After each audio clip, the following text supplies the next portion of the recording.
As you know about preparatory session के इस session का मकसद है आप लोगों को कम्पिटिटिव एग्ज़ाम्स के लिए प्रिपेयर करना। हम आपको एक रास्ता प्रोवाइड करेंगे, हम आपको गाइडेंस प्रोवाइड करेंगे, जो रास्ता हम दिखाएंगे उस पर चलते हुए इंशाल्लाह आप अपनी मंजिल तक पहुंच जाएंगे। तो कोशिश हमने यही करनी है कि हम इसको डेमोक्रेटिक वे में लेके चलें। डेमोक्रेटिक वे का मतलब ये है कि सिर्फ ये नहीं होगा कि मैं बोलती रहूँगी और आप लोग सुनते रहेंगे। सुनना है आप लोगों ने और बड़े गौर से सुनना है, लेकिन इसके साथ साथ आप लोगों ने ख़ुद भी पार्टिसिपेट करना है, क्योंकि माशाल्लाह से आप सब वेल क्वालिफाइड हैं। ज़ाहिर सी बात है कॉम्पिटिटिव एग्ज़ाम की तैयारी कर रहे हैं, तो इसमें कोई शक नहीं है कि माशाल्लाह से आप सब भी अच्छी क्वालिफिकेशन रखते हैं। थोड़ा सा मैं अब आपको जोन ऑफ एजुकेशन के बारे में बताना चाहूँगी। जोन ऑफ एजुकेशन के साथ आपका वास्ता रहा होगा किसी न किसी तरीके से, डायरेक्ट इनडायरेक्ट तरीके से। तो सर नईमुल्लाह फ़ारूकी साहिब के ज़ेर परस्ती ये एक ऑनलाइन प्लेटफॉर्म है जहाँ पे पहले आपको एजुकेशन की तैयारी करवाई जाती थी, एजुकेशन के हवाले से जितनी भी इसके साथ रिलेटेड चीज़ें थी उनकी। तो अब जो है इसमें आप बाकी सब्जेक्ट्स की तैयारी भी कर सकते हैं। तो माशाल्लाह से बड़ा अच्छा स्टेप है कि इनका सर नईमुल्लाह फ़ारूकी साहिब का, कि जैसे कि अब आजकल जो टाइम पीरियड चल रहा है इसमें सबका इतना बिजी स्केड्यूल है कि हर बंदे के लिए फिजिबल नहीं है कि वो एक फ़िज़िकल एकेडमी को ज्वाइन करे और उसमें प्रॉपरली टाइम मतलब उसके लिए निकाले।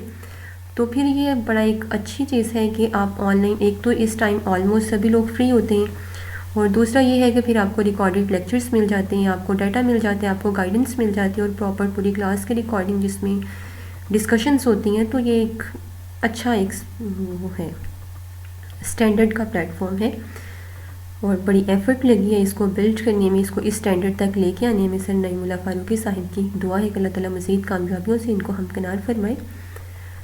चलें अब हम आते हैं अपने केमिस्ट्री के सेशन की तरफ। तो इसमें मैं आप लोगों को सबसे पहले तो आउटलाइन बता देती हूँ जो हम लोगों ने इस सेशन में कवर करनी है। मैं स्क्रीन पे वो शो करती हूँ, उसके बाद फिर हम उसके बारे में बात करते हैं।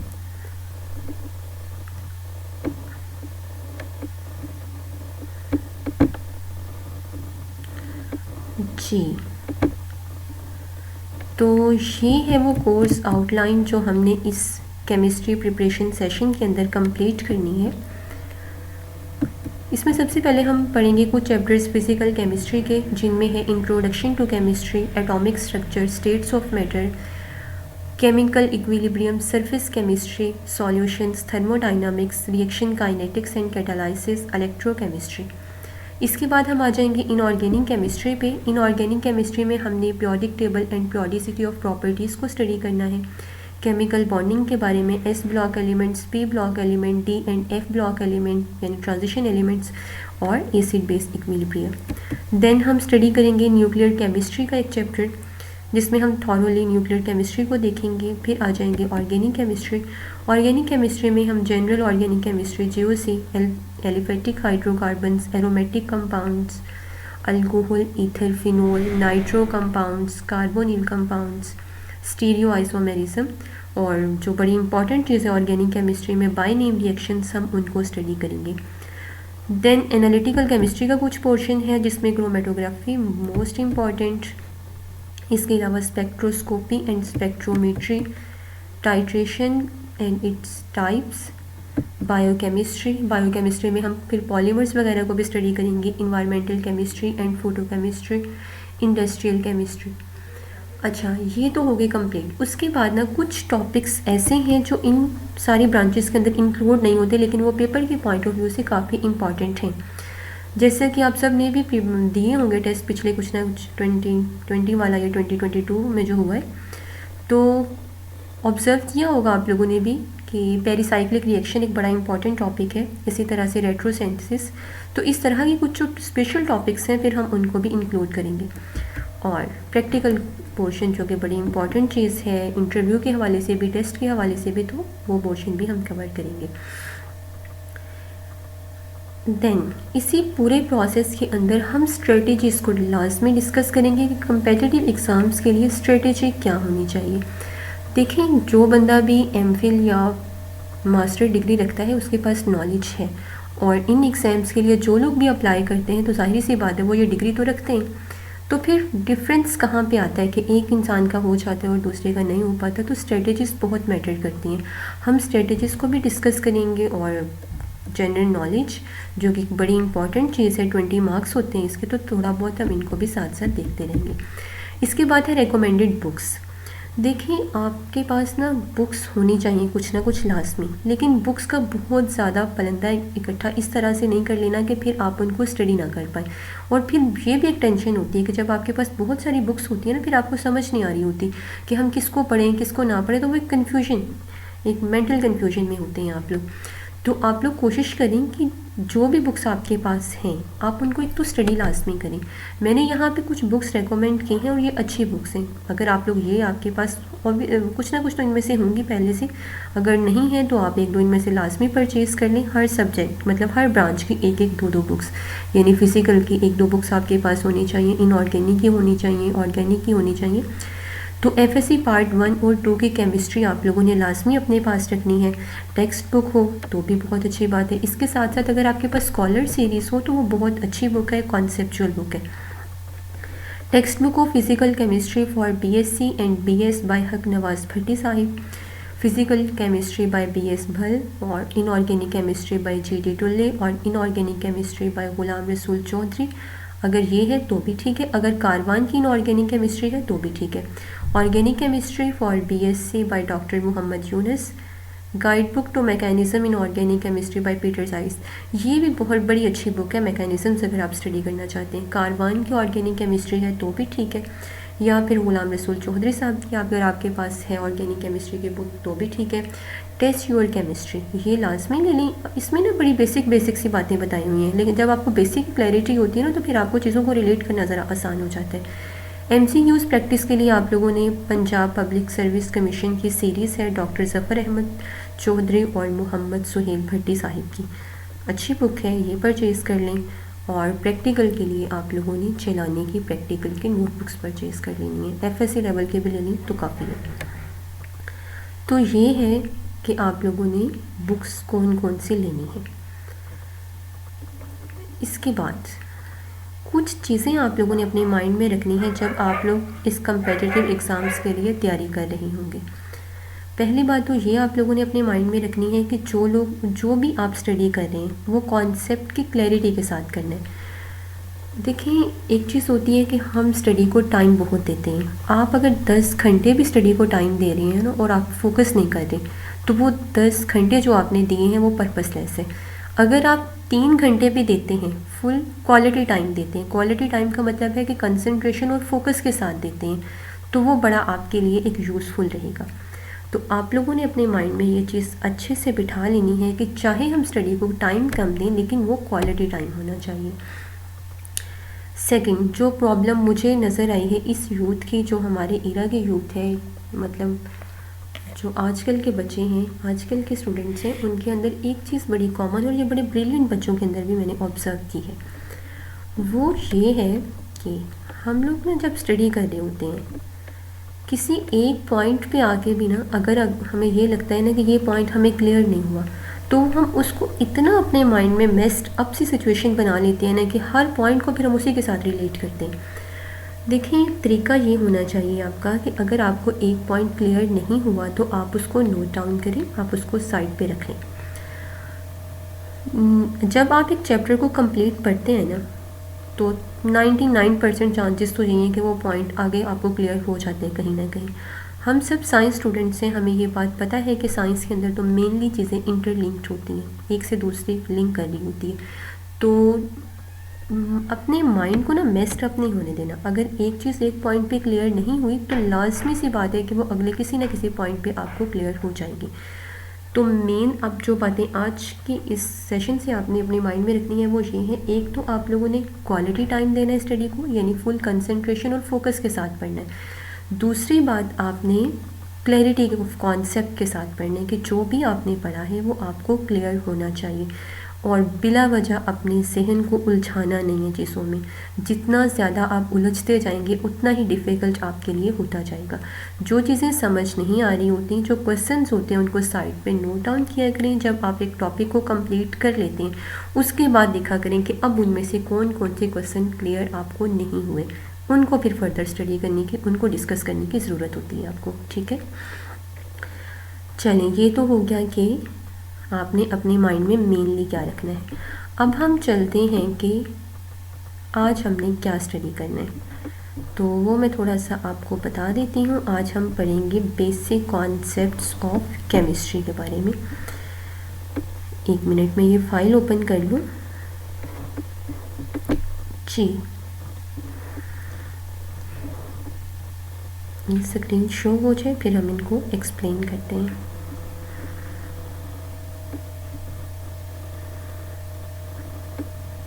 एक मिनट, अभी तक तो स्क्रीन शो नहीं हो रही।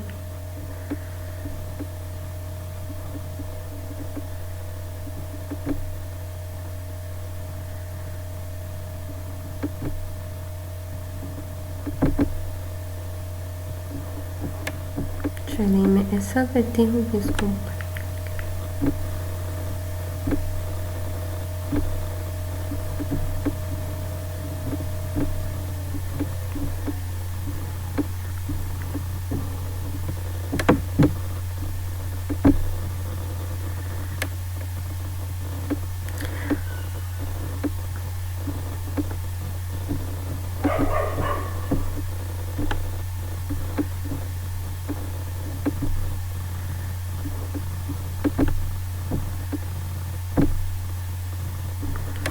जी। तो आज हमने स्टडी करना है बेसिक कॉन्सेप्ट्स ऑफ केमिस्ट्री। अब चूँकि ये बेसिक कॉन्सेप्ट्स हैं तो इसमें से काफ़ी सारी बातें आप लोगों को पहले से पता होंगी, लेकिन गौर से सुननी है आप लोगों ने जी।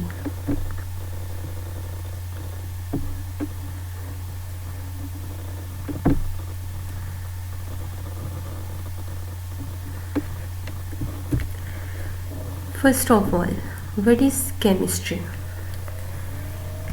देखिए, chemistry is a subdiscipline of science. Chemistry science का एक डिसिप्लिन है, साइंस की एक ब्रांच है। तो साइंस क्या है? साइंस वो नॉलेज है जो आप ऑब्जर्वेशन या एक्सपेरिमेंटेशन से गेन करते हैं।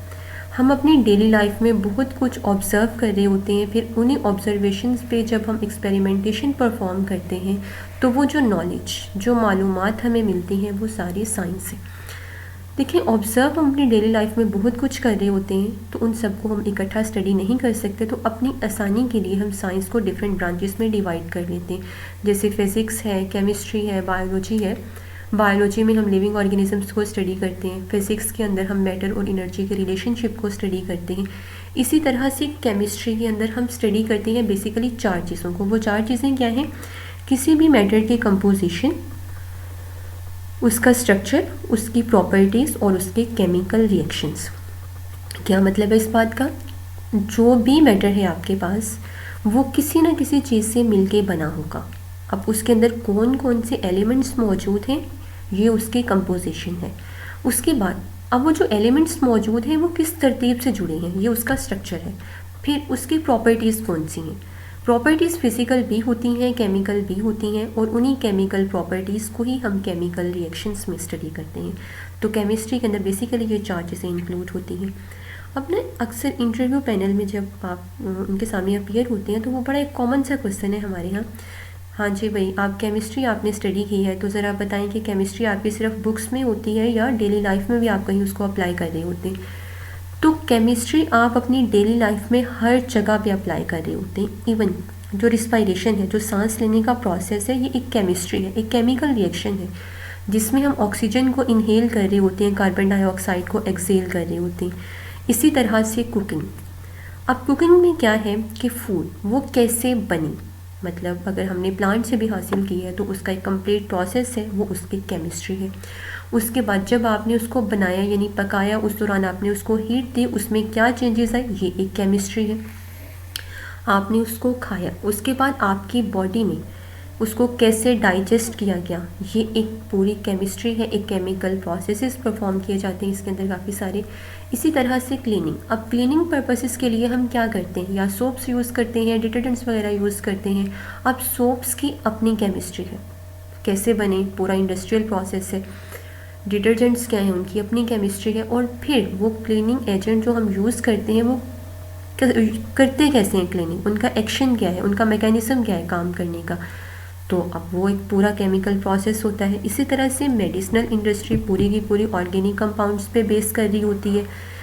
मेडिसिन्स कैसे बनती हैं, केमिकल प्रोसेसेस हैं। वो आपकी बॉडी में जाके कैसे एक्ट करती हैं, केमिकल प्रोसेसेस हैं। हम डिफरेंट वाइटामिन सप्लीमेंट्स ले रहे होते हैं, वो कैसे बॉडी में एक्ट करती हैं जाके, केमिस्ट्री है, केमिकल प्रोसेसेस हैं। इन्वायरमेंटल इश्यूज़, उनको टैकल कैसे करना है, उनके बारे में इंफॉर्मेशन कैसे लेनी है, सब कुछ केमिस्ट्री आपको प्रोवाइड कर रही होती है। जैसे कि अब इन्वायरमेंटल इश्यूज़ में एसिडिक रेन है, कैसे बनती है, कौन से ऑक्साइड ज़्यादा हो जाते हैं इन्वायरमेंट के अंदर, तो वो सारा कुछ केमिस्ट्री हमें बता रही होती है। तो इसका मतलब ये है कि केमिस्ट्री के हमारी डेली लाइफ में बेहद यूजेस हैं। ठीक है, केमिस्ट्री के अंदर जो सबसे बेसिक चीज़ होती है वो है एटम। एटम क्या है, smallest particle of an element which can take part in a chemical reaction and may और may not exist independently. Atom जो है वो किसी भी मतलब वो मैटर का एक छोटे से छोटा पार्टिकल है जो किसी भी केमिकल रिएक्शन में हिस्सा ले सकता है और ये इंडिपेंडेंटली एग्जिस्ट कर भी सकता है और नहीं भी करता। जैसे कि जो नोबल गैसेस के एटम्स हैं ना वो इंडिपेंडेंटली एग्जिस्ट करते हैं, जैसे helium, neon, argon, krypton, xenon वगैरह। लेकिन कुछ एलिमेंट्स, कुछ एटम्स ऐसे भी हैं जो इंडिपेंडेंटली एग्जिस्ट नहीं करते, वो 2 या 3 एटम जुड़ के रहते हैं। जैसे हाइड्रोजन इंडिपेंडेंटली एग्जिस्ट नहीं करता, डायटोमिक फॉर्म में होते हैं। ऑक्सीजन इंडिपेंडेंटली एग्जिस्ट नहीं करता, डायटोमिक या ट्राइटोमिक फॉर्म में एग्जिस्ट करता है। एटम के अंदर मज़ीद पार्टिकल्स भी प्रेजेंट होते हैं जिन्हें हम कहते हैं सब एटॉमिक पार्टिकल्स। तो मोर देन 100 सब एटॉमिक पार्टिकल्स एटम के अंदर प्रेजेंट होते हैं, लेकिन उनमें से हम 3-4 जो हैं उनको मेनली स्टडी करते हैं, जिन्हें हम फंडामेंटल पार्टिकल्स ऑफ एटम भी कहते हैं। और उन फंडामेंटल पार्टिकल्स ऑफ एटम में हम इलेक्ट्रॉन्स, प्रोटॉन्स और न्यूट्रॉन्स को स्टडी करते हैं, उनकी डिस्कवरी, उनकी प्रॉपर्टीज़ वगैरह वगैरह। अच्छा, ये भी बड़ा इंपॉर्टेंट क्वेश्चन है और अक्सर पूछा जाता है कि how do we know so much about atoms when we can't see them, कि हम एटम्स के बारे में इतना कैसे जानते हैं जब हमने उन्हें देखा भी नहीं है। तो इसका भी एक बड़ा पैक्ट सा आंसर आपको पता होना चाहिए कि scientist experimented on and observe element and their behaviours which help them figure out the existence of atoms and frame the atomic theory. Atomic theory की केमिस्ट्री के अंदर बड़ी इंपॉर्टेंस है। अब जैसे कि हमें पता है कि स्टार्ट में साइंस इतनी डेवलप नहीं थी तो लोग फिलॉसफीज पे बिलीव करते थे, तो वहाँ पे एटॉमिक थ्योरी जो थी ना उसने एक डायरेक्शन प्रोवाइड की फिलॉसफी से साइंस की तरफ। एटॉमिक थ्योरी क्या थी कि जितना भी मैटर होता है वो सारे का सारा डिफरेंट एलिमेंट से कंपोज्ड होता है। और एटॉमिक थ्योरी जिस टाइम में दी गई तब इलेक्ट्रॉन माइक्रोस्कोप का कोई कॉन्सेप्ट नहीं था, वो अभी तक डिस्कवर नहीं हुई थी। तो इसका मतलब है कि लोग एटम्स के बारे में जानते उस टाइम भी नहीं थे जब उन्होंने उसको बिल्कुल नहीं देखा था। आजकल तो हम देख सकते हैं बाय यूजिंग इलेक्ट्रॉन माइक्रोस्कोप, लेकिन तब तो इलेक्ट्रॉन माइक्रोस्कोप भी डिस्कवर नहीं हुई थी। देखिए, बहुत सारी चीज़ें ऐसी हैं जिनको हमने देखा नहीं हुआ, लेकिन उनकी एग्जिस्टेंस हमें बहुत सारी चीज़ों से साबित होती है। हमने ग्रेविटी को नहीं देखा, लेकिन हमें पता है कि ग्रेविटी एक चीज़ है जो एग्जिस्ट करती है। हमने इलेक्ट्रिसिटी को नहीं देखा, लेकिन इलेक्ट्रिसिटी एग्जिस्ट करती है और कितने यूजेस हैं इसके। हमने मैग्नेटिज्म को नहीं देखा और कितनी सारी मैग्नेटिक प्रॉपर्टीज़ को हम स्टडी कर रहे होते हैं। तो मतलब ये है कि साइंस के अंदर जो ब्रेक थ्रू आते हैं ना, वो क्यूरियोसिटी से आते हैं, वो तजस्सुस से आते हैं। जब आपके अंदर तजस्सुस होता है, क्यूरियोसिटी होती है किसी चीज़ को जानने की, तो तब आप बड़ा डेप्थ में उसको स्टडी करते हैं। फिर चाहे आपके पास टेंजिबल प्रूफ ना हो उस चीज़ का, लेकिन बहुत सारी ऐसी चीज़ें होती हैं, ऐसी प्रॉपर्टीज़ होती हैं जो उसकी प्रेजेंस को कंफर्म कर रही होती हैं। फिर के एटम्स को हम देख क्यों नहीं सकते? सिंपल सी बात है कि एटम बहुत स्मॉल होते हैं, हम उसको नहीं देख सकते। अब कितना स्मॉल होता है इस बात का अंदाज़ा आप इस बात से लगा सकते हैं कि एक छोटा सा जो फुल स्टॉप होता है इसके अंदर तकरीबन 2 मिलियन एटम्स होते हैं। तो यहाँ से अंदाज़ा लगा लें कि एक एटम कितना छोटा होगा। तो इसलिए हम एटम्स को नहीं देख सकते क्योंकि हमारी नेकेड आई की रेंज में वो नहीं आता। फिर ऑप्टिकल माइक्रोस्कोप की मदद से भी हम एटम को नहीं देख सकते, क्योंकि ऑप्टिकल माइक्रोस्कोप में यूज़ होती है विजिबल लाइट, और उसकी मदद से तकरीबन आप उन चीज़ों को तो देख सकते हैं जिनका डायमीटर 500 नैनोमीटर से ज़्यादा है, लेकिन एटम तो बहुत छोटा है होता है। तो इस वजह से ऑप्टिकल माइक्रोस्कोप की मदद से भी हम इसको नहीं देख सकते। इलेक्ट्रॉन माइक्रोस्कोप की मदद से आप इसको ऑब्जर्व कर सकते हैं, क्योंकि इलेक्ट्रॉन माइक्रोस्कोप में हम बीम ऑफ इलेक्ट्रॉन यूज़ करते हैं और इलेक्ट्रॉन की जो वेवलेंथ होती है वो एटम से काफ़ी कम होती है। तो इस वजह से फिर ये इमेज फॉर्मेशन हो जाती है बाय यूजिंग इलेक्ट्रॉन माइक्रोस्कोप। उसके बाद कि केमिकल फार्मूला क्या है। Chemical formula of a compound is a symbolic representation of its chemical composition. देखिए केमिकल फार्मूला ये होता है कि आपके पास जो भी चीज़ है जब आप उसको केमिकली सिंबॉलिकली रिप्रेजेंट करते हैं, जैसे पानी जो है H2, अब वाटर का जो फार्मूला होता है वो H2O है, तो जो कि आपको क्या बताता है कि इसमें हाइड्रोजन और ऑक्सीजन है, और फिर नंबर ऑफ एटम्स के बारे में। केमिकल फार्मूला के डिफरेंट टाइप्स के बारे में हम स्टडी करते हैं, जिनमें मॉलिक्यूलर है, एम्पेरिकल है, स्ट्रक्चरल है। मॉलिक्यूलर फार्मूला बेसिकली आपको दो चीज़ों के बारे में बताता है। एक तो पहली बात ये आपको ये बताता है कि आपका जो भी मॉलिक्यूल है उसके अंदर कौन कौन से एलिमेंट्स मौजूद हैं। जैसा कि ग्लूकोज अगर हम ले लें तो ग्लूकोज में उसका फार्मूला होता है C6H12O6, जिसका मतलब है कि इसमें कार्बन है, हाइड्रोजन है और ऑक्सीजन है। और सेकंड आपको ये बताएगा कि इसमें कार्बन के 6 एटम्स हैं, हाइड्रोजन के 12 हैं, ऑक्सीजन के भी 6 एटम्स हैं। एम्पेरिकल फार्मूला आपको सिंपलेस्ट होल नंबर रेशो के बारे में बताता है। जब आप रेशो लेते हैं एटम्स की तो वो आपका एम्पेरिकल फार्मूला, जैसे ग्लूकोज का भी हमने कहा कि C6H12O6 इसका मॉलिक्यूलर फार्मूला है। अगर हम इसकी रेशो लें तो 1:2:1 बनेगी, तो वो फार्मूला आपके पास CH2O आ जाएगा। स्ट्रक्चरल फार्मूला नाम से जाहिर हो रहा है कि ये आपको स्ट्रक्चर के बारे में, एटम्स की तरतीब के बारे में बताता है। अच्छा, उसके बाद कि how to write empirical formula, ये भी बड़ा इंपॉर्टेंट क्वेश्चन है। अब यहाँ पे इसके स्टेप्स हैं, आगे ये स्टेप जब हम एग्जाम्पल के साथ करेंगे तो वहाँ पे आपको क्लियर हो जाएंगे ये। सबसे पहले हम लोगों ने परसेंटेज कंपोजिशन फाइंड करना होती है। उसके बाद उस परसेंटेज कंपोजिशन को हम ग्राम्स में कन्वर्ट करते हैं। उसके बाद फिर हम इनकी एटॉमिक रेशो फाइंड करते हैं। उसके बाद जो रेशो आपके पास आती है, जो मोलर रेशो आती है, अगर तो वो हो सिंपल होल नंबर तो हमें अगला स्टेप करने की ज़रूरत नहीं होती, अदरवाइज़ फिर हम उसको किसी सूटेबल डिजिट के साथ मल्टीप्लाई करके होल नंबर में कन्वर्ट करते हैं, क्योंकि हमने फार्मूला लिखना है और फार्मूला के अंदर हम फ्रैक्शन में तो एटम नहीं लिख सकते ना। तो ये एग्जाम्पल है सबसे पहले एक, जिसमें हम परसेंटेज कंपोजिशन फाइंड करना सीखेंगे। परसेंटेज कंपोजिशन बड़ी सिंपल सा तरीका होता है इसको फाइंड करने का। उन्होंने क्वेश्चन आपसे कहा है कि परसेंटेज जो है वो आप लोगों ने जिंक की फाइंड करनी है। फार्मूला आपको बता दिया है कि विट्रियोल का जो फार्मूला है जिंक सल्फेट .7H2O है। सबके एटॉमिक मैसेज भी आपको बता दिए हैं। तो आप लोगों ने कैसे करना है, जैसे बिल्कुल हम अपने मार्क्स की परसेंटेज फाइंड करते हैं ना, कि ऊपर हम अपने ऑब्टेन मार्क्स रखते हैं, नीचे टोटल मल्टीप्लाइड बाय 100। तो यहाँ पे आप लोगों ने ऊपर उस एलिमेंट का मास रखना है जिसकी परसेंटेज आप लोगों ने फाइंड करनी है, और नीचे टोटल कंपाउंड का मोलर मास, और उसको हम मल्टीप्लाई कर देंगे 100 के साथ। जैसे यहाँ पे हमारे जिंक सल्फेट .7H2 है, जिंक का मास होता है 65, सल्फर का 32, ऑक्सीजन ए का 16, 4 से मल्टीप्लाई करके तीनों को ऐड कर लेंगे। 7 वाटर मॉलिक्यूल है, 7 और इनटू वाटर मॉलिक्यूल का जो मास है उसके साथ आप इसको मल्टीप्लाई करेंगे तो ये आपके पास आता है 287, पूरे कंपाउंड का मॉलिक्यूलर वेट आ गया। हम लोगों ने जिंक की परसेंटेज फाइंड करनी है, तो जिंक का अपना एटॉमिक मास है 65, उसको आपने टोटल कंपाउंड के मास पे डिवाइड करना है और 100 के साथ मल्टीप्लाई करना है, यहाँ से आपके पास परसेंटेज आ जाएगी। नेक्स्ट है कि ऑर्गेनिक कंपाउंड, उसमें है कार्बन, हाइड्रोजन और ऑक्सीजन। उन्होंने कार्बन और हाइड्रोजन की परसेंटेज आपको बता दी है, ऑक्सीजन की नहीं बताई, तो आप लोगों ने खुद फाइंड करनी है वो, और इसी का आपने इंपेरिकल फार्मूला बताना है। अब इंपेरिकल फार्मूला के जो स्टेप्स हैं, सबसे पहले हमारे पास 3 एलिमेंट है, कार्बन, हाइड्रोजन, ऑक्सीजन। अब कार्बन की परसेंटेज भी बता दी उन्होंने, हाइड्रोजन की भी बता दी, ऑक्सीजन की हम खुद फाइंड कर लेंगे। टोटल 100% होता है, 100 में से आपने कार्बन और हाइड्रोजन की परसेंटेज को माइनस कर देना है। तो आप इसको माइनस करेंगे तो 53.34% आ जाएगा। सेकंड में इनके आपको एटॉमिक मैसेज, एटॉमिक वेट तीनों के पता है, कार्बन का 12 होता है, हाइड्रोजन का 1 होता है, ऑक्सीजन का 16 होता है। रिलेटिव नंबर फाइंड करना है, वो हम कैसे करते हैं कि आप लोगों ने परसेंटेज को एटॉमिक वेट पे डिवाइड करना है, तो आपके पास रिलेटिव नंबर आ जाएगा। फिर इसमें से जो स्मॉलेस्ट नंबर होगा ना, आपने सबको उस पर डिवाइड करने, तो वो रेशो आपके पास तब आएगी। जैसे इन तीनों में से जो स्मॉलेस्ट नंबर है वो 3.33 है, तो आपने तीनों को 3.33 पे डिवाइड किया, आंसर आ गया। अब यहाँ पे आंसर जो आपके पास आ रहा है वो होल नंबर में आ रहा है, इसलिए आपको नेक्स्ट स्टेप करने की ज़रूरत ही नहीं है। तो इसका मतलब है कार्बन का 1 एटम है, हाइड्रोजन के 2 है, ऑक्सीजन का 1 है, तो CH2O इसका फार्मूला बन जाएगा।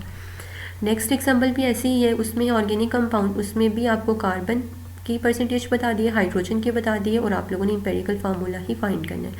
तो बिल्कुल वैसे कार्बन की हमें बता दी है, हाइड्रोजन की, ऑक्सीजन की हम 100 में से इन दोनों को सम करके माइनस कर देंगे। एटॉमिक वेट्स हमें पता है, उसके बाद एटॉमिक रेशो हम निकालेंगे, एटॉमिक रेशो के बाद स्मॉलेस्ट पे डिवाइड करके सिंपल रेशो आपके पास आ गई। यहाँ भी होल नंबर में आंसर आ रहा है हमारा, तो अगला स्टेप करने की ज़रूरत नहीं है, डायरेक्टली आप लोगों ने फार्मूला बता दिया। अच्छा, उसके बाद है कि बोरॉन के 2 स्टेबल आइसोटॉप्स हैं, बोरॉन 10 एंड बोरॉन 11। बोरॉन 10 की जो रिलेटिव अबंडेंस है वो है 19% और 11 की है 81%। आपने एवरेज एटॉमिक वेट बताना है। ये बड़ा सिंपल सा तरीका होता है कि आप लोगों ने ना एलिमेंट का जो एटॉमिक मैस है उसको उसी की परसेंटेज के साथ मल्टीप्लाई कर देना है, ठीक है। और इसी तरह से दूसरे का जो मैस है उसको उसके परसेंटेज के साथ मल्टीप्लाई करोगे, टोटल डिवाइड आपने कर देना है 100 पे। तो यहाँ से एवरेज एटॉमिक मैस आ जाता है। पीरियोडिक टेबल में जो हमें मैस गिवन होता है ना, वो किसी सिंगल आइसोटॉप का नहीं होता, बल्कि वो उन सारे आइसोटॉप्स के मैसेस का एवरेज होता है, वो इसी तरीके से फाइंड किया जाता है। नेक्स्ट है मोलर वॉल्यूम। मोलर वॉल्यूम नाम से पता चल रहा है कि 1 मोल का जो वॉल्यूम होता है उसे मोलर वॉल्यूम कहा जाता है। स्टैंडर्ड टेम्परेचर एंड प्रेशर पे, यानी 1 एटमॉस्फेयर प्रेशर पे, 0 डिग्री सेंटीग्रेड टेम्परेचर पे किसी भी सब्सटेंस के 1 मोल का जो वॉल्यूम होता है उसे मोलर वॉल्यूम कहा जाता है। वीएम से इसको डिनोट करते हैं। हम फाइंड इसको कैसे करते हैं कि मोलर मैस को आप लोगों ने डिवाइड करना होता है डेंसिटी पे। आइडियल गैसेस के केस में एसटीपी कंडीशन पे जो उनका मोलर वॉल्यूम होता है वो 22.414 डेसीमीटर क्यूब होता है। स्टोइकियोमेट्री। अच्छा, यहाँ पे ना इसको प्रोनाउंस करने के भी 2-3 यूज़ होते हैं वर्ड्स, तो आप लोगों ने स्टोइकियोमेट्री ही प्रोनाउंस करना है या गूगल से आप लोग उसको कर सकते हैं। इंटरव्यू में ज़रा इस चीज़ का ख्याल करना होता है। अच्छा, केमिकल स्टोइकियोमेट्री जो है वो है क्या? Stoichiometry refer to the quantitative study of the reactant and product involve in a chemical reaction. The word stoichiometry is derive from the Greek word stoicheion, जिसका मतलब होता है एलिमेंट, और मेट्रॉन जिसका मतलब होता है मेजर करना। यानी कि स्टोइकियोमेट्री जो है वो केमिस्ट्री की एक ब्रांच है जो कि आपको रिलेशनशिप बताती है रिएक्टेंट्स और प्रोडक्ट्स के दरमियान, कि कितने रिएक्टेंट्स होंगे आपके पास तो कितने प्रोडक्ट्स बनेंगे। यानी ये आपने एक बैलेंस्ड केमिकल इक्वेशन लिखना होती है, फिर हम वहाँ से रिएक्टेंट और प्रोडक्ट को बैलेंस करते हैं। तो वो केमिस्ट्री की ब्रांच जो रिएक्टेंट्स और प्रोडक्ट में आपको रिलेशनशिप बताए उसे कहा जाता है स्टोइकियोमेट्री। स्टोइकियोमेट्री की मदद से हम रिएक्टेंट और प्रोडक्ट के मैसेज वगैरह, मॉलिक्यूलर वेट्स, केमिकल इक्वेशन को बैलेंस करके लिख सकते हैं और फार्मूलाज वगैरह का अंदाज़ा हो जाता है कि अगर ये रिएक्टेंट है तो इनके मिलने से ये प्रोडक्ट बनेगी। लेकिन आप इसको अप्लाई कर कब सकते हैं? आप स्टोइकियोमेट्रिक कैलकुलेशन तभी परफॉर्म कर सकते हैं जब आप इन कंडीशंस को फुलफिल करते हैं। All the reactants are completely converted into product. आपकी 100% रिएक्टेंट का प्रोडक्ट में कन्वर्ट होना ज़रूरी है। कोई साइड रिएक्शन नहीं होना चाहिए, क्योंकि अगर साइड रिएक्शन होगा ना तो कुछ ना कुछ आपके रिएक्टेंट उसमें वेस्ट हो जाएंगे, तो फिर आपके लिए उस इक्वेशन को बैलेंस करना पॉसिबल नहीं होगा। यानी फिर ये तो नहीं होगा ना कि जो हमने एक्सपेक्टेड प्रोडक्ट हमारी उससे बननी थी, जब साइड रिएक्शन हो जाएगा तो कुछ ना कुछ रिएक्टेंट उधर वेस्ट हो जाएंगे। During stoichiometric calculations law of conservation of mass and law of definite proportion are obeyed. इन लॉज का ओबे होना ज़रूरी है। ये लॉज है क्या? Law of conservation of mass आपसे ये कहता है कि चाहे आपके पास फिजिकल प्रोसेस है चाहे आपके पास केमिकल है, टोटल मैस जो रिएक्टेंट का है वो प्रोडक्ट के इक्वल होना चाहिए। कि मैस आप ना तो खुद से क्रिएट करते हैं ना डिस्ट्रॉय करते हैं, आप सिर्फ उसे एक फॉर्म से दूसरी में चेंज करते हैं। लॉ ऑफ डेफिनेट प्रोपोर्शन जो है वो आपसे ये कहता है कि जब आपने एक कंपाउंड बनाना है तो उसमें जो आपने एलिमेंट्स लेने हैं वो बाय मैस फिक्स रेशो में लेने हैं, तभी आपके पास वो कंपाउंड बनेगा। स्टोइकियोमेट्रिक कॉफिशिएंट का क्या मतलब है? जब आप एक बैलेंस इक्वेशन लिखते हैं तो जो उसके कॉफिशिएंट्स होते हैं वो आपको वो उन कॉफिशिएंट्स को कहा जाता है स्टोइकियोमेट्रिक कॉफिशिएंट।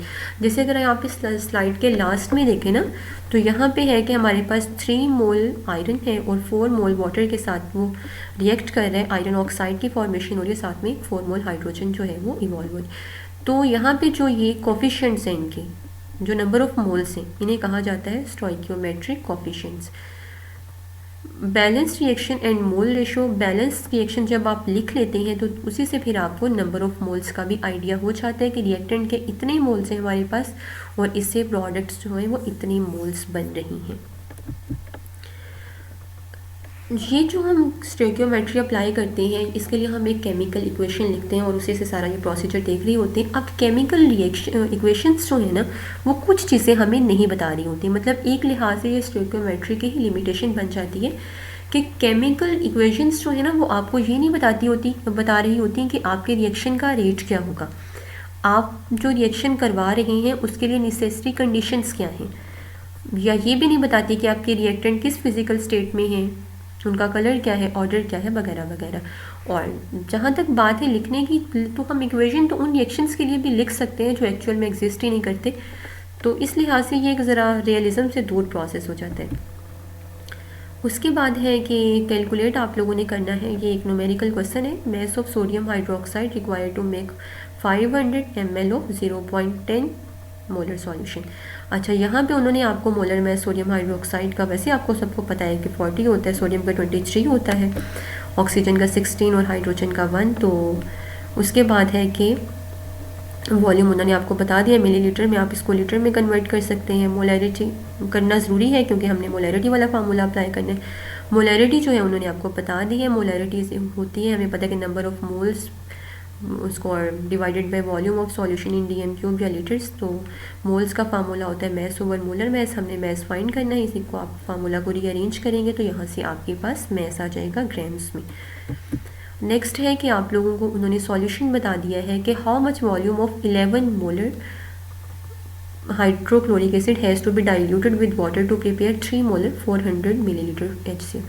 अच्छा, यहाँ पे उन्होंने आपको कंसनट्रेटेड सॉल्यूशन की मोलैरिटी भी बता दी है और डाइल्यूट सॉल्यूशन की मोलैरिटी भी बता दी है। डाइल्यूट का उन्होंने वॉल्यूम भी बता दिया है, कंसनट्रेटेड का आपने वॉल्यूम फाइंड करना है, यानी M1 भी आपको गिवन है, M2 भी गिवन है और V2 भी। आपने कंसनट्रेटेड सॉल्यूशन का वॉल्यूम फाइंड करना है, डाइल्यूशन फार्मूला अप्लाई करेंगे, वैल्यूज पुट करेंगे तो आपके पास आंसर आ जाएगा। नेक्स्ट है लिमिटिंग रिएक्टेंट। लिमिटिंग रिएक्टेंट क्या होता है, नाम से पता चल रहा है, जो हमारी प्रोडक्ट को लिमिटेड कर देता है, उस रिएक्टेंट को बोलते हैं लिमिटिंग रिएक्टेंट। यानी कि आपके पास वो रिएक्टेंट जो एक केमिकल रिएक्शन में पहले कंज्यूम हो जाता है, उसे हम बोलते हैं लिमिटिंग रिएक्टेंट। अब जब एक रिएक्टेंट ख़त्म हो जाएगा, मतलब आपके पास 2 रिएक्टेंट्स हैं जो कि रिएक्ट करके प्रोडक्ट बना रहे थे, अगर उनमें से एक रिएक्टेंट जो है वो कंज्यूम हो गया, वो ख़त्म हो गया, तो क्या मज़ीद प्रोडक्ट फॉर्मेशन होगी? नहीं हो सकेगी। तो इस तरह से वो प्रोडक्ट फॉर्मेशन को स्टॉप कर देता है, तो उस रिएक्टेंट को बोलते हैं लिमिटिंग रिएक्टेंट। जैसा कि आपके पास है 3 मोल हाइड्रोजन और वो 1 मोल नाइट्रोजन के साथ रिएक्ट करके 2 मोल अमोनिया प्रोड्यूस कर दिए। अब अगर हम ये करें कि हमने नाइट्रोजन के नंबर ऑफ मोल कर दिए फॉर एग्जांपल 6 और नाइट्रोजन के कर दिए 5, अब इसके 3 मोल जो है हाइड्रोजन के नाइट्रोजन के 1 मोल के साथ रिएक्ट कर दें, तो अगर 6 मोल हाइड्रोजन हम करेंगे तो वो नाइट्रोजन के 2 मोल के साथ रिएक्शन करेगी, बाकी जो है वो एक्सेस में पड़ा रहेगा। तो यहाँ पे कंज्यूम पहले कौन हुआ? हाइड्रोजन। तो ये आपका लिमिटिंग रिएक्टेंट है। लिमिटिंग रिएक्टेंट जो है ना, इसका कॉन्सेप्ट हम रिवर्सिबल रिएक्शंस पे अप्लाई नहीं कर सकते। वो इसलिए नहीं कर सकते कि हम कहते हैं कि ये हमारी प्रोडक्ट फॉर्मेशन को लिमिटेड कर देता है, लेकिन जो रिवर्सिबल रिएक्शन होते हैं उनमें तो रिएक्शन रिवर्स हो जाता है, बैक हो जाता है, तो उनमें से तो प्रोडक्ट जो है वो दोबारा रिएक्टेंट में कन्वर्ट होने लग जाते हैं, इसलिए वहाँ पे हम ये कॉन्सेप्ट अप्लाई नहीं कर सकते। लिमिटिंग रिएक्टेंट को ना स्टडी करने का जो एडवांटेज है, जो एप्लीकेशन है, वो ये होता है कि अब हमने लॉ ऑफ मैस एक्शन के मुताबिक एक बात पढ़ी है कि अगर जितने ज़्यादा हमारी रिएक्टेंट की मोलर कंसंट्रेशन होगी, हमारे रिएक्शन का रेट उतना ही ज़्यादा होगा। फॉरवर्ड रिएक्शन का, मेनली हम प्रोडक्ट के लिए रिएक्शन करवा रहे होते हैं। तो अब अगर आपके पास 2 रिएक्टेंट्स हैं, उनमें से एक रिएक्टेंट ज़रा चीप है और एक जो है वो महंगा रिएक्टेंट है, तो जो रिएक्टेंट आपका चीप होगा आप उसको एक्सेस में ले लें, दूसरा जो आपका ज़रा महंगा रिएक्टेंट है उसको आप लिमिटिंग रिएक्टेंट के तौर पे ले लें। तो उसका फ़ायदा ये होगा कि एक तो जो आपका फिर महंगा रिएक्टेंट होगा वो कंज्यूम कम्प्लीटली हो जाएगा और दूसरा आपके रिएक्शन का रेट भी फास्ट हो जाएगा क्योंकि रिएक्टेंट की ओवरऑल कंसनट्रेशन ज़्यादा है। उसके बाद है कुछ इंपॉर्टेंट टर्म्स जो हम केमिस्ट्री में यूज़ करते हैं, जिनमें आइसोटॉप्स हैं, आइसोटोन्स हैं, आइसोबार्स हैं। आइसोटॉप्स जो हैं उन स्पीशीज़ को बोलते हैं जिनका एटॉमिक नंबर जो है वो सेम होता है, एटॉमिक मास डिफरेंट होता है। एटॉमिक नंबर सेम है तो इसका मतलब है कि एटॉमिक नंबर सेम है तो नंबर ऑफ़ प्रोटॉन सेम होते हैं इनमें, चेंज इनके अंदर नंबर ऑफ़ न्यूट्रॉन्स होते हैं। आइसोटॉन्स वो स्पीशीज़ होती हैं जिनके न्यूक्लियाई में नंबर ऑफ़ न्यूट्रॉन सेम होते हैं। मसलन क्लोरीन का आइसोटॉप हमने लिया है 37 वाला और पोटाशियम का लिया है 39 वाला। क्लोरीन का एटॉमिक नंबर होता है 17, आप 37 में से 17 को माइनस करें तो नंबर ऑफ़ न्यूट्रॉन आपके पास आ जाएंगे 20। पोटाशियम का होता है 19 एटॉमिक नंबर, यानी इसमें प्रोटॉन 19 होते हैं। तो आप 39 में से 19 को माइनस करें तो 20, इसमें भी न्यूट्रॉन्स होंगे। तो इस तरह से इन दोनों में न्यूट्रॉन्स जो हैं वो सेम आ रहे हैं, जिसका मतलब ये है कि ये आइसोटॉन्स हैं। उसके बाद है आइसोबार्स। आइसोबार्स हम उन स्पीशीज़ को बोलते हैं जिनका मैस नंबर सेम होता है। अब आइसोटॉप्स और आइसोबार्स एक दूसरे के रिवर्स में आप इनको समझ लें कि आइसोटॉप में एटॉमिक नंबर सेम होता है, एटॉमिक मैस डिफरेंट होता है। आइसोबार्स में एटॉमिक नंबर जो है वो डिफरेंट होता है, एटॉमिक मैस सेम होता है। एग्जाम्पल इसके ये आप देख लें, आर्गॉन का हमने 40 वाला आइसोटॉप लिया, पोटाशियम का भी 40 वाला और कैल्शियम का भी 40 वाला। अब इन तीनों के एटॉमिक नंबर्स डिफरेंट हैं लेकिन मैस नंबर सेम है, तो ये आइसोबार्स हैं। Relative abundance of an isotope. Relative abundance का मतलब होता है कि कोई भी आइसोटॉप नेचुरली कितनी परसेंटेज में प्रेजेंट है, ये उसकी रिलेटिव अबंडेंस है।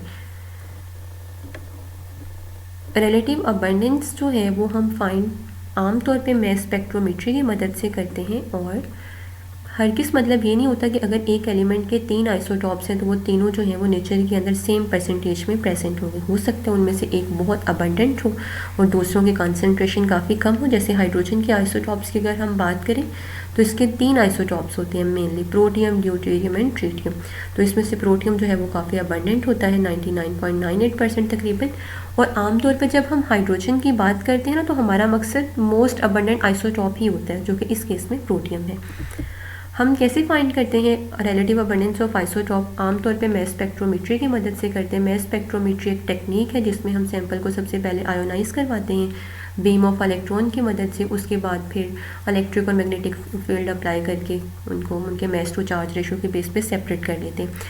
सेपरेशन ऑफ आइसोटॉप, इसके अलावा भी सेपरेशन ऑफ आइसोटॉप के लिए काफ़ी सारी टेक्निक्स यूज़ की जाती हैं। आइसोटॉप्स जो होते हैं ना, इनकी केमिकल प्रॉपर्टीज़ सेम होती हैं। देखें, वो इसलिए सेम होती हैं कि इनका एटॉमिक नंबर सेम होता है, इनके वैलेंस शेल में नंबर ऑफ इलेक्ट्रॉन्स तो सेम होते हैं। तो जो केमिकल प्रॉपर्टीज़ होती हैं मेनली वो तो इलेक्ट्रॉनिक कन्फिग्रेशन पर डिपेंड कर रही होती हैं। तो इसलिए हम इनको केमिकल मेथड्स की मदद से अलग कर भी नहीं सकते। तो डिफरेंट फिजिकल मेथड्स हम यूज़ करते हैं इनकी सेपरेशन के लिए, जिनमें से कुछ यहाँ पे मेंशन हैं, जिनमें गैसियस डिफ्यूजन है, थर्मल डिफ्यूजन है, डिस्टिलेशन है, अल्ट्रा सेंट्रीफ्यूज है, इलेक्ट्रोमैग्नेटिक सेपरेशन है, लेज़र सेपरेशन है। गैसियस डिफ्यूजन में ये होता है कि हम एक पोरस बैरियर अप्लाई करते हैं, तो जो लाइटर आइसोटॉप्स होते हैं वो पहले पास कर जाते हैं और जो हैवियर होते हैं वो बाद में करते हैं। इस बेस पे इनकी सेपरेशन हो जाती है। थर्मल डिफ्यूजन में हम एक थर्मल ग्रेडियंट अप्लाई करते हैं जिसमें डिफरेंट रीजन्स का टेम्परेचर डिफरेंट होता है। तो जो लाइटर आइसोटॉप्स होते हैं उनके मूवमेंट की स्पीड ज़रा ज़्यादा होती है तो वो हायर टेम्परेचर वाले रीजन तक चले जाते हैं, और जो कूलर रीजन होता है उसमें हैवियर आइसोटॉप्स होते हैं। डिस्टिलेशन में हम उनके वेपराइजेशन की बेस पे उनके सेपरेशन कर लेते हैं। अल्ट्रा सेंट्रीफ्यूज में वही सेंट्रीफ्यूज वाला असूल अप्लाई हो रहा होता है कि जो लाइटर आइसोटॉप्स होते हैं वो सेंटर में आ जाते हैं और जो कॉर्नर्स के पास होते हैं वो ज़रा जिन हैवियर वाले आइसोटॉप्स होते हैं। इलेक्ट्रोमैग्नेटिक सेपरेशन वही है जो हम मैस स्पेक्ट्रोमेट्री में भी यूज़ कर रहे होते हैं, इलेक्ट्रिक और मैग्नेटिक फील्ड अप्लाई करके आइसोटॉप्स को सेपरेट करते हैं। जो लेज़र सेपरेशन में हम लेज़र को फॉल करवाते हैं जिससे जो आइसोटॉप्स होते हैं वो आयोनाइज हो जाते हैं और फिर उनके चार्ज के बेस पे उनकी सेपरेशन कर ली जाती है। अच्छा, ये भी इंपॉर्टेंट क्वेश्चन है कि what is the justification of two strong peaks in the mass spectrum of bromine, और जबकि आयोडीन का जब आप स्पेक्ट्रा लेते हैं तो उसमें एक ही पीक आती है। जो मैस स्पेक्ट्रम आपके पास आता है ये बेसिकली आपको दो चीज़ों के बारे में बताता है। इसमें एक तो नंबर ऑफ पीक्स होती है और हाइट ऑफ पीक होती है। जो नंबर ऑफ पीक्स होती हैं वो आपको नंबर ऑफ आइसोटॉप्स के बारे में बताती है, और जो हाइट ऑफ पीक होती है वो आपको रिलेटिव अबंडेंस के बारे में बता रही होती है। तो ब्रोमीन के अगर स्पेक्ट्रम के अंदर दो पीक्स आ रही हैं तो इसका मतलब है कि इसके दो आइसोटॉप्स हैं, और अगर आयोडीन के स्पेक्ट्रम में एक ही पीक आ रही है तो इसका मतलब है कि ये मोनो आइसोटॉपिक एलिमेंट है, इसका एक ही आइसोटॉप है।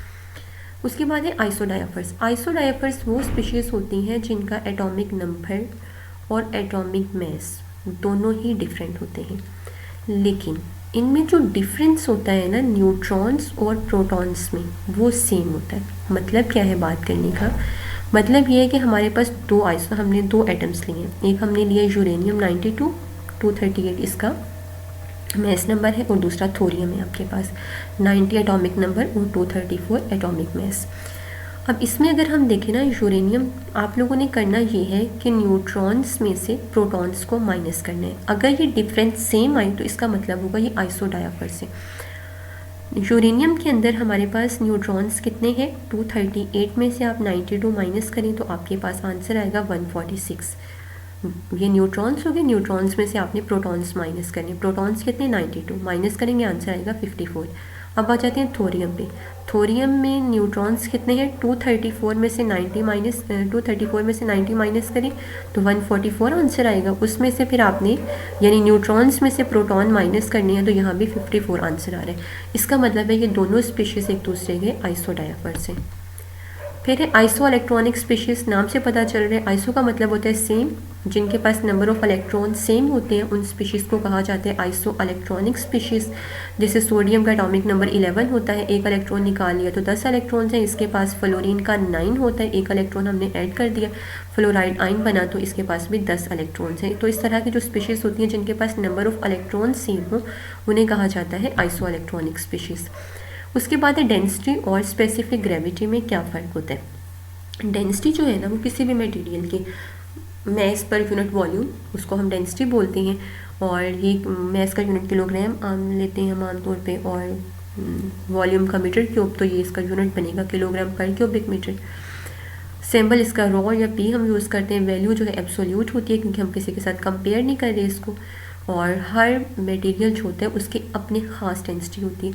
स्पेसिफिक ग्रेविटी ये होती है कि ये आपने जिस मटेरियल की देख रहे हैं आप उसकी डेंसिटी को आपने किसी रेफरेंस कंपाउंड की डेंसिटी के साथ कंपेयर करना होता है। और आमतौर पे हम जो रेफरेंस सब्सटेंस लेते हैं वो वाटर लेते हैं, इसका यूनिट नहीं होता क्योंकि ऊपर भी डेंसिटी आती है आपके पास और नीचे भी डेंसिटी, तो ये एक रेशो बन जाती है इसलिए इसका कोई यूनिट नहीं होता। एस से इसको डिनोट करते हैं कि रिलेटिव वैल्यू होती है जो हम किसी स्टैंडर्ड के रेफरेंस में देख रहे होते हैं। और आगे बताया हुआ कि हम स्टैंडर्ड के तौर पे आम तौर पे वाटर को यूज़ करते हैं, या गैशियस फॉर्म में हो तो फिर हम हाइड्रोजन को यूज़ करते हैं। उसके बाद है यील्ड। यील्ड ये होती है कि आप एक केमिकल रिएक्शन करवा रहे हैं, उसमें जो आपको प्रोडक्ट मिलती है वो आपकी यील्ड है, और आप कितने अच्छे केमिस्ट हैं इस बात का अंदाज़ा आपके यील्ड को देख के ही लगाया जाता है। यील्ड दो तरह की होती है, थ्योरेटिकल और एक्चुअल। थ्योरेटिकल नाम से पता चल रहा है जो ज़ुबानी कलामी, यानी आपने एक इक्वेशन को लिखा उससे जो यील्ड आपको पता चली कि हमारे पास इतने रिएक्टेंट्स थे इतने प्रोडक्ट्स बने, तो ये थ्योरेटिकल यील्ड है। आपने उसी को लैब में परफॉर्म किया, उसमें से जो आपको एक्चुअल यील्ड मिली वो आपकी एक्चुअल यील्ड है। और एक्चुअल जो है वो हमेशा थ्योरेटिकल से कम होती है क्योंकि एक्चुअली जब आप कोई काम कर रहे होते हैं तो उसमें बहुत सारे फैक्टर्स इन्वॉल्व होते हैं। हो सकता है जब आप उसको कर रहे थे तो एक तो ये होता है कि जो हम बीकर वगैरह यूज़ कर रहे होते हैं थोड़ा बहुत मटेरियल उनके साथ ही लग जाता है, थोड़ा अगर काम करने वाला बंदा अनएक्सपीरियंस्ड है तो उससे थोड़ा बहुत वेस्ट हो जाता है। तो इस तरह के बहुत सारे फैक्टर्स होते हैं, या समटाइम्स साइड रिएक्शन स्टार्ट हो जाते हैं। परसेंटेज यील्ड हम कैसे फाइंड करते हैं, ऊपर आपने एक्चुअल यील्ड रखनी है, नीचे थ्योरेटिकल और 100 के साथ मल्टीप्लाई करना है, यहाँ से आपके पास परसेंटेज यील्ड आ जाएगी। ये कुछ इंडस्ट्रियल प्रोसेसेस हैं जो कि इंपॉर्टेंट होते हैं एमसीक्यूज़ के पॉइंट ऑफ व्यू से। इनमें से कुछ तो हम लोगों ने सिलेबस के दौरान पढ़ लेने हैं, लेकिन कुछ जो है वो हम लोगों ने पढ़ने नहीं है, लेकिन उनका फिर भी आपको पता होना चाहिए कि ये जो प्रोसेस है ये इस मकसद के लिए यूज़ होता है। जैसे बायर्स प्रोसेस है वो हम एलुमिनियम की मैन्युफैक्चरिंग के लिए यूज़ करते हैं। इस तरह से बेसिमर प्रोसेस है वो हम स्टील की मैन्युफैक्चरिंग के लिए यूज़ करते हैं। बिर्कलैंड एंड आइट प्रोसेस है वो नाइट्रिक एसिड के लिए यूज़ करते हैं। बॉश जो है हाइड्रोजन की मैन्युफैक्चरिंग के लिए। कैटर है वाइट लेड बनाने में। कैसनर जो है वो सोडियम बनाने में। कैसनर कलनर प्रोसेस है वो हम लोग सोडियम हाइड्रोक्साइड के लिए। कॉन्टेक्ट प्रोसेस सल्फ्यूरिक एसिड बनाने के लिए।